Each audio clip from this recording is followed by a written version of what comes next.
ये किसने कहा आपसे आंधी के साथ हूं? ये किसने कहा आपसे आंधी के साथ हूं? मैं गोडसे के दौर में गांधी के साथ हूं। इस राष्ट्रीय अधिवेशन में पूरे भारत के एक एक छोर से, एक एक राज्य से आए हुए कांग्रेस पार्टी के जो तमाम सदस्य यहां पर उपस्थित हैं, मैं आपकी ऊर्जा को सलाम करता हूं और मैं आज जो प्रस्ताव पेश हुआ है उस पर बात करने के लिए आपके बीच में खड़ा हूं।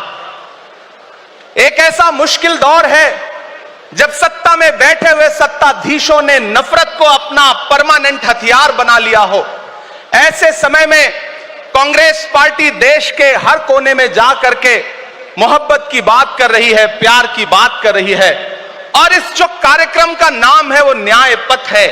न्याय पथ यानी कि इंसाफ का रास्ता, और उस इंसाफ के रास्ते पर अपने अतीत की विरासत को संभाल करके, संजो करके लेके चलता हुआ एक ऐसा न्याय का योद्धा जिसका नाम राहुल गांधी है, जो हम सब के लिए प्रेरणा का स्रोत है। मैं गुजरात में खड़ा हूं, जो महात्मा गांधी का गुजरात है, जो सरदार वल्लभ भाई पटेल का गुजरात है। तो मैं इस गुजरात में खड़ा होकर के अपने अतीत और अपने वर्तमान को मिलाता हूं तो मैं ये महसूस करता हूं और फख्र से सोचता हूं कि मैं वो हूं, मैं कांग्रेस का अदना सा एक वो सिपाही हूं जिसकी जड़ें जाकर के महात्मा गांधी से मिलती हैं और जिसके कदम जाकर के राहुल गांधी से मिलते हैं। मैं सौभाग्यशाली हूं कि मैं कांग्रेस पार्टी का एक अदना सा सिपाही हूं। साथियों, मैं कोई लंबा चौड़ा भाषण करने के लिए नहीं खड़ा हूं, बस आपसे यह कहना चाहता हूं, ये जो न्याय का पथ है, हम सब इस न्याय के पथ पर चलने के लिए संकल्पित हैं।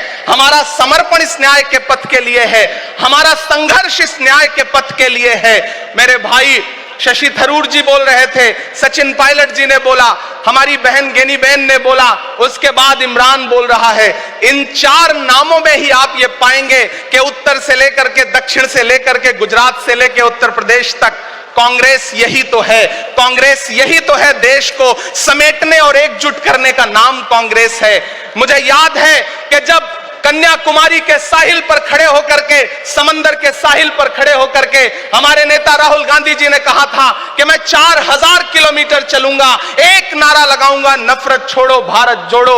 हम सारे लोग उनके कंधे से कंधा मिला करके, उनके कदम से कदम मिला करके 4000 किलोमीटर चलते रहे। मैंने देखे हैं राहुल गांधी जी के पांव के छाले, मैंने देखा है उनका बहता हुआ पसीना। लेकिन हम आपसे पूछना चाहते हैं और इस स्टेज पर मौजूद कांग्रेस पार्टी के अपने तमाम वरिष्ठ नेताओं से भी यह निवेदन करना चाहते हैं कि जिस पथ पर, जिस इंसाफ के रास्ते पर राहुल गांधी इस मुश्किल वक्त में निकले हैं, हम उस लड़ाई में किस तरह से, कितने जोश के साथ राहुल गांधी जी के साथ खड़े हैं, यही तय करेगा। राहुल जी ने कहा है कि अगला निशाना, अगली जीत, अगला राज्य जहां कांग्रेस पार्टी जीतेगी वो गुजरात होगा। तो याद रखिए कि हार तब होती है जब ठान लिया जाता है, हार तब होती है जब मान लिया जाता है, जीत तब होती है जब ठान लिया जाता है। अगर हमने ठान लिया कि जहां से आज सत्ता के शीर्ष पर बैठे हुए लोग नफरत परोसने का काम कर रहे हैं, असमानता का काम कर रहे हैं,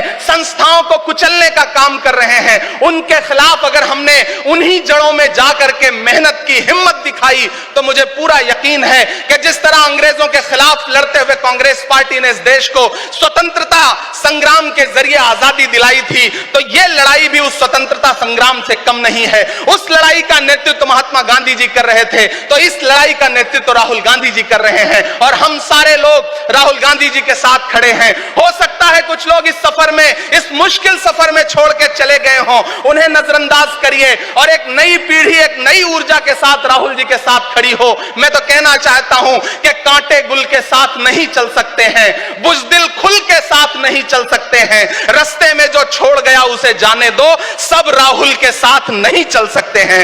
आप सारे लोग, हम सारे लोग और इस देश के लाखों लाख, करोड़ों करोड़ लोग राहुल गांधी जी के साथ खड़े हैं और यहां खड़ा होकर के इस देश के पिछड़ों को, आदिवासियों को, दलितों को, अल्पसंख्यकों को मैं सबको भरोसा दिलाते हुए इतना कहना चाहता हूं कि मेरे भाई, कांग्रेस ही है जो आपकी असली लड़ाई लड़ रही है। मुझे वो दिन याद है कि यह सरकार जब एक बिल लेकर के आई तो रात के 3 बजे भी आदरणीय सोनिया गांधी जी राज्यसभा में मौजूद थी। इस देश देश के लिए, इस संविधान के लिए लड़ाई लड़ने के लिए। और राहुल गांधी जी भी लोकसभा में मौजूद थे उससे एक दिन पहले। जिस संजीदगी के साथ वो लड़ाई लड़ रहे हैं, हम सारे लोग उनके साथ खड़े हैं। और मैं ज्यादा भाषण नहीं करूंगा, जाते जाते बस आपसे इतना कह के जाना चाहता हूं साथियों कि यह न्याय का पथ और एक छोटी सी कविता, और उस कविता का जो शीर्षक है, उस कविता का जो हीरो है वो मंच पे मौजूद है। मैं चाहता हूं पीछे तक एक बार दोनों हाथ उठा करके तालियां बजाएं। मैं अगले 1 मिनट की कविता सुना करके यहां से आपसे विदा लूंगा।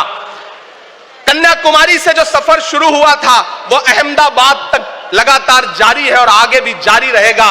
और कल ही राहुल जी परसों बिहार से लौटे हैं, तब यह कविता मैं सुनाता हूं कि उदास मौसम बदल रहा है, उदास मौसम बदल रहा है, धुएं का पर्वत पिघल रहा है, दिलों में लावा उबल रहा है। सुबह सुबह जब हुजूम लेकर सफर पे निकले तो यूं लगे है कि जैसे सूरज निकल रहा है। वो चल रहा है, वो चल रहा है। वो कह रहा है कि नफरतों से जो दिल है टूटे मैं जोड़ दूंगा। एक नारा नफरत छोड़ो भारत जोड़ो, एक नारा नफरत के बाजार में मोहब्बत की दुकान खोल ली है। वो कह रहा है कि नफरतों से जो दिल है टूटे मैं जोड़ दूंगा। वो कह रहा है हर एक दरिया हर एक तूफान को मोड़ दूंगा। सुनो सितमगर न समझो डर कर मैं अपने लोगों को छोड़ दूंगा, सितम की गर्दन मरोड़ दूंगा। सितमगरों की हर एक ख्वाहिश हर एक साजिश कुचल रहा है, वो चल रहा है, वो चल रहा है। अंतिम पंक्तियां पढ़ता हूं कि जमाने भर की तमाम माओं ने हाथ उठाकर दुआएं दी हैं, जमाने भर की तमाम माओं ने हाथ उठाकर दुआएं दी हैं, तमाम बच्चों ने इस तपस्वी का माथा चूमा बलाएं ली हैं। जो नफरतों का जहर भरा है ये बन के शंकर निगल रहा है, वो चल रहा है, वो चल रहा है। मोहब्बतों की किताब लेकर लबों पे अपने गुलाब लेकर, मोहब्बतों की किताब लेकर लबों पे अपने गुलाब लेकर, सुनहरे रंगों का ख्वाब लेकर वो आया है इंकलाब लेकर। बलाएं रास्ता बदल रही हैं, फजाएं खुशबू में ढल रही हैं। ये नफरतों का निजाम बदले, हिकारतों का कलाम बदले। अगर ये रहबर नहीं बदलते तो अपना लहजा अवाम बदले। अंधेरे बेचैन दिख रहे हैं, कोई जो है इस अंधेरी शब में मशाल की तरह जल रहा है। वो चल रहा है, वो चल रहा है, वो चल रहा है। बहुत बहुत आप सबको धन्यवाद दूंगा साथियों, आपने जिस जिंदा दिली से सुना उसके लिए आपका बहुत आभार। न हम सफर न किसी हमनशी से निकलेगा, हमारे पांव का कांटा हम ही से निकलेगा। वतन की रेत मुझे एड़ियां रगड़ने दे, मुझे यकीन है पानी यहीं से निकलेगा। बहुत बहुत शुक्रिया। जनाब इमरान प्रताप गढ़ी साहब के वीडियोस देखने के लिए लाइक करें, शेयर करें, कमेंट करें, सब्सक्राइब करें। Thank you.